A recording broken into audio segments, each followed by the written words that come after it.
Miren el siguiente titular, que es, claro, con el que se destapa todo esto. Protagonista, digo yo, o antagonista, si ustedes quieren. Y es que justamente Daniel Andrade dice lo siguiente: exculpa a la diputada Pérez, critica al Ministerio de Vivienda y dijo que el gobierno lo llamó para convenios. Dispara, se defiende y da cuenta incluso de lo fácil, te diría yo en su explicación, de lo fácil que es llegar a contratos millonarios con el Estado, en particular ahora con el Ministerio de Vivienda, porque lo explicaba de una manera muy particular. Decía, mira, a mí me llamaron, ¿ok? ¿Cómo nace todo esto? ¿Cómo nace este convenio? A mí me llaman, me dicen, mira, necesitamos una fundación que se haga cargo de esto en X campamento. Y él dice, pero, chuta, esta es su versión, sí. Nosotros no tenemos esta expertise. Dice, no te preocupes, si esto es más fácil. Necesitamos una fundación, tú contratas a una constructora y haces la pega. Y así se llevó más de 400 millones de pesos. Oye, dice, no para el bolsillo, pero para su fundación. Que este es el sueño del pibe. Pero claro. Cuando uno dice, sin moverme del escritorio y me llega una oferta de trabajo, por decirlo de alguna forma. Oye, no, es que yo no estoy capacitada para eso, no sé hacer esa pega. No te preocupes. Ven igual, o sea, a ti te necesitamos, porque a él lo necesitaban para hacer ese trabajo sucio, porque básicamente de eso estamos hablando. ¿Por qué lo buscaron tanto y por qué a él? Según él, la explicación que viene por parte también de, se me acaba de ir el nombre, Contreras, que era el Ceremi, también de RD, mano derecha de su expareja Catalina Pérez, era porque querían diversificar la cantidad de fundaciones o de oferentes, si tú quieres, para hacer estos trabajos. Pero ahí está, pues la respuesta la acabas de dar tú. La acabas de dar tú. ¿Por qué lo llaman a él? Porque el amigo era el Ceremi, pues. Y eso es lo que va dañando el sentido común de la gente, porque la gente dice, yo voy a una pega y me piden todos los requisitos. Sí. Y si yo soy periodista y estoy postulando por una pega de ingeniería, me decís, no, usted no puede, no está capacitado. Lo que pasa con ellos, y entre medio se pasan estos gastos millonarios, es que dele más. Por último, tercerizáis. Ahí alguien lo hace y todo, pero tranquilo, necesito que tú recibas los dineros. No, toda la investigación está desarrollándose en 11 fiscalías regionales y son 14.000 millones de pesos en total que hasta ahora se está investigando. Porque vemos foquitos y todo, pero la sumatoria son 14.000. Y otra cosa de las que dijo que llamó la atención, aun cuando ya sabemos que lo haya dicho, es bueno para que quede ya cerrado este círculo. Recuerden ustedes, cuando comienza este caso, siempre la pregunta era, ¿y quién sabía? ¿A quién le habían dicho? Y al principio nadie sabía, ¿no? Y la propia Catalina Pérez había dicho, esto es un problema entre dos personas, dos hombres, ¿no? Entre dos adultos. Dos adultos.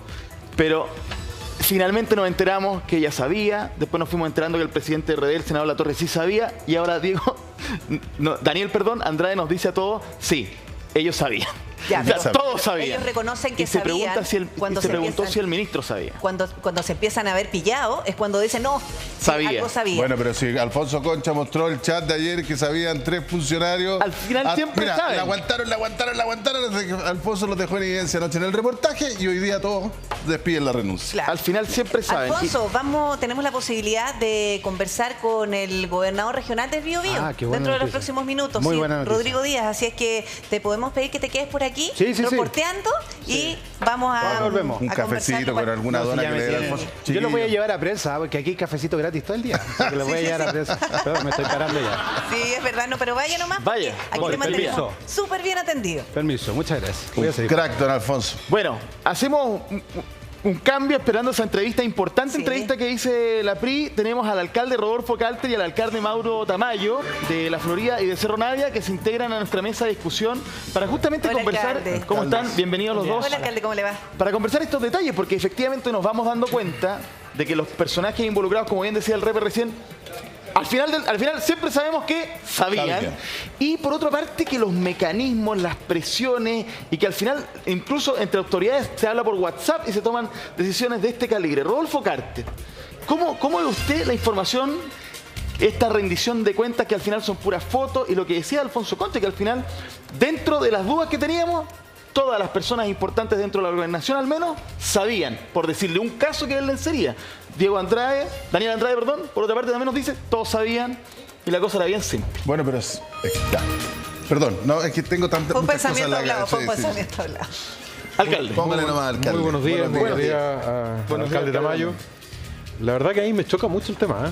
Cuando me han convidado a estos paneles me cuesta hablar de esto, porque para la gente común y corriente, ver a esta niña en ropa interior hablando de que compra lencería suena divertido en una primera mirada, pero en la segunda es muy chocante para la gente sencilla. Es que es una burla. Que le cuesta tanto postular a cualquier, bueno, Mauro Sí. lo sabe, para mejorar un techo, para cambiar cualquier cosa, son meses de espera, y que terminar en esto, aparte de la chacota, de la cosa grotesca, es muy desmoralizante como sociedad. Por eso uno puede verlo en tres niveles. En esta parte, que es la brutal, lo chocante. Lo segundo, la parte política, lo que está pasando con Andrade, que de otra época se está desgranando el choclo. Se está acabando esta lógica del silencio. Pero lo dramático, a mí me parece de lo más dramático que hemos visto en el último tiempo, que es Javiera Martínez, que es la directora de presupuesto, que viene siendo la NASA en el Ministerio de Hacienda. Ya estamos, ahora como que se ha ido conociendo de a poco este personaje. Digamos, Hay que explicárselo con pera y manzana a la gente. El top de la línea es el ministro de Hacienda, el hombre más capacitado en la finanza en Chile, y siempre hemos tenido muy buenos ministros de Hacienda. Luego el ministro viene a la directora de presupuesto, que es la que regula cómo se entregan los recursos a los municipios, a los ministerios, cómo se endeuda el país. Y ayer el ministro de Hacienda dijo, tenemos la mejor directora de presupuesto de hecho, alcalde, veamos el titular, de la porque historia. lo tenemos en titular.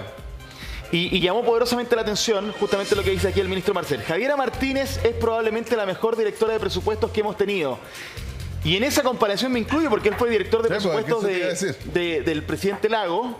Ojo, que él fue director de presupuestos y terminó siendo presidente del Banco Central y ahora ministro de Hacienda. Y la actual presidenta del Banco Central fue directora de presupuestos del presidente Piñera. Es decir, este es un cargo importantísimo, alcalde. Bueno, a eso voy. ¿Cómo estas personas terminan en otros cargos de mayor relevancia incluso? Y además por el currículum. Rosana Acosta, que hoy día es la presidenta del Banco Central, sin duda de las grandes economistas que hay en Chile, con una dilatada carrera. Lo mismo han sido todos los ministros de Hacienda en Chile.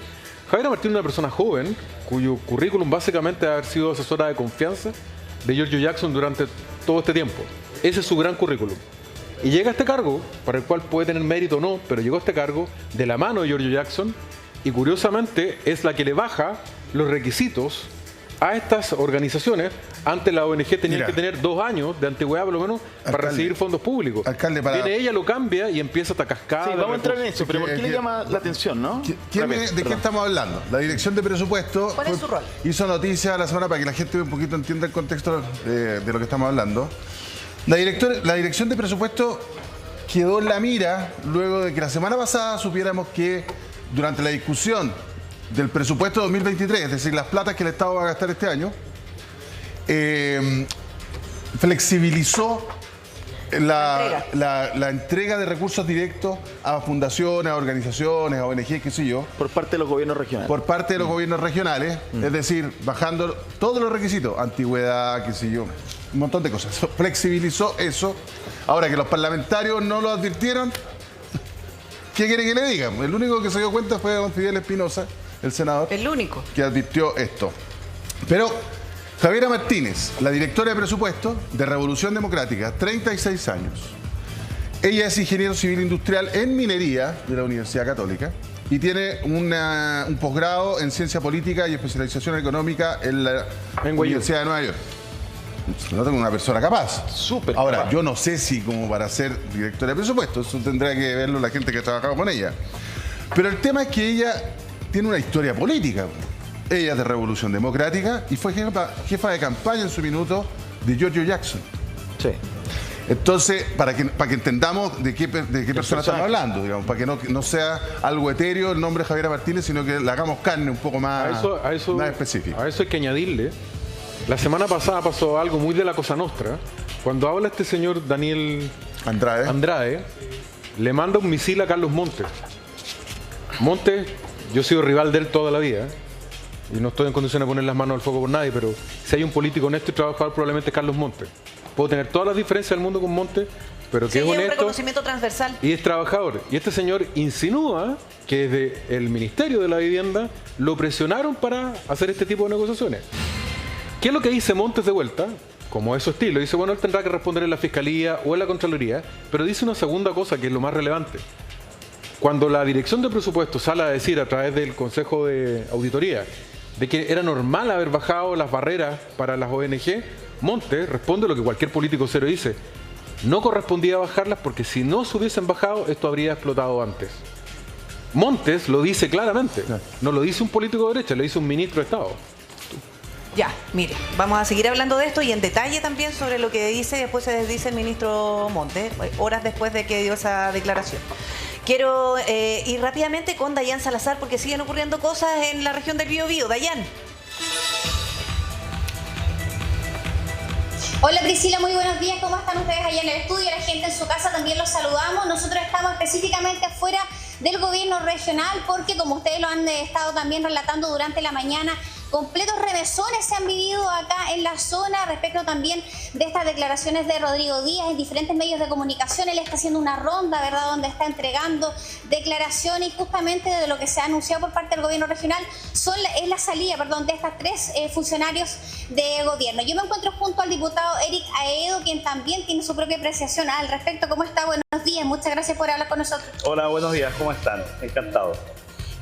Él está escuchándonos también por si ustedes quieren hacer preguntas directas allá en el estudio, pero lo primero a preguntar justamente es de esta salida de 3 funcionarios del gobierno. ¿Cómo lo veo?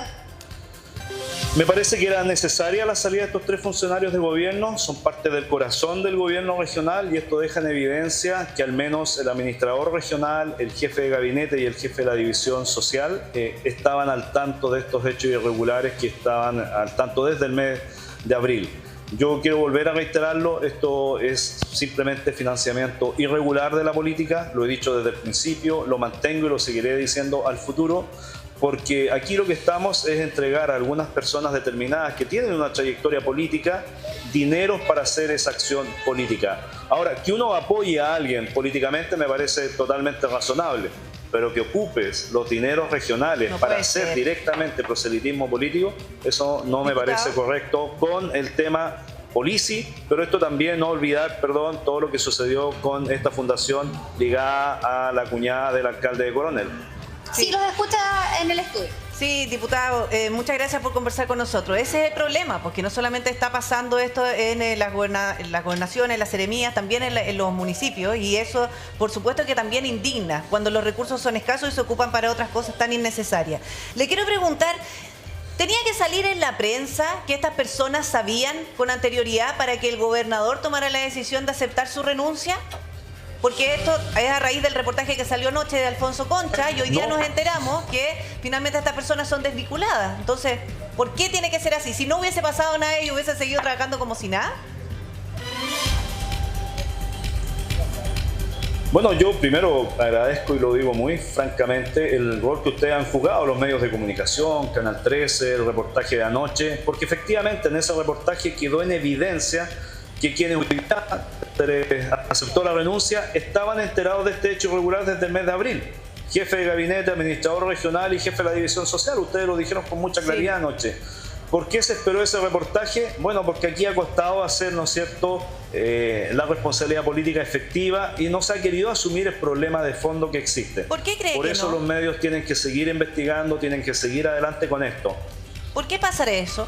Simplemente porque tratan de pasar piola frente a estos hechos. Porque tratan de pasar piola. No se quiere reconocer que aquí lo que se ha hecho es financiar de manera irregular la política. Ese es el tema de fondo. No solo en la región del Biobío, en otras regiones. Y eso es también lo que pasa con las fundaciones ligadas a algunos ministerios del gobierno. Aquí hay financiamiento irregular de la política, el afán de generar partidos regionales propios o en otros casos fortalecer partidos para las próximas elecciones municipales y de gobernadores regionales del año 2024.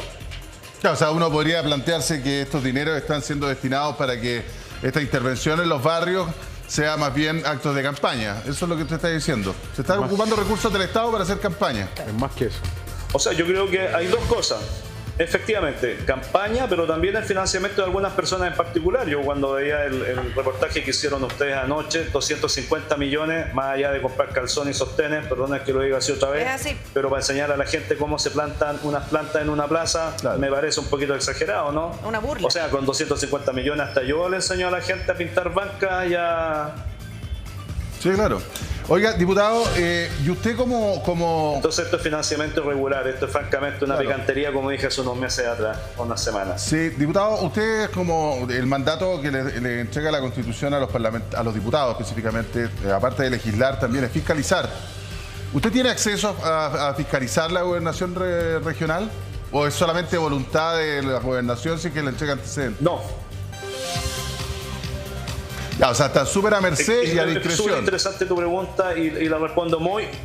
No, es que no está la Constitución, la autoridad que nos entrega a los parlamentarios, a los diputados, es fiscalizar las acciones del gobierno, del Poder Ejecutivo, de la Presidencia de la República, de los ministerios.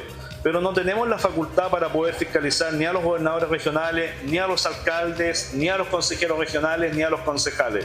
Y eso se requiere una modificación en la Constitución, perdona que dé la lata con esto, artículo 52 de la Constitución, numeral 1, letra C, para poder incorporar la fiscalización a los gobernadores regionales, a los consejeros y a los propios alcaldes también.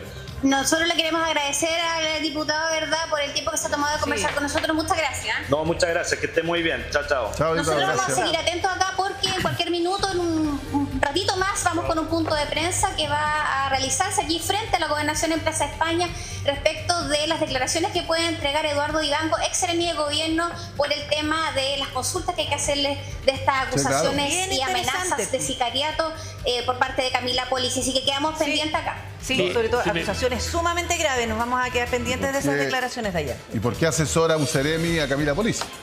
Hoy, si me permiten, darle Preguntando por el colombiano. una buena noticia al diputado. Sí tiene facultad de Alcalde. fiscalizar a los alcaldes y a la alcaldesa del país, de cualquier comuna. Ya. Claro, pero ahí se exigen- Una buena noticia porque tiene la facultad. Sí, pero los, Es más, a los nosotros nos consejeros, llegan- los gobernadores regionales no se puede fiscalizar, estamos atados de mano.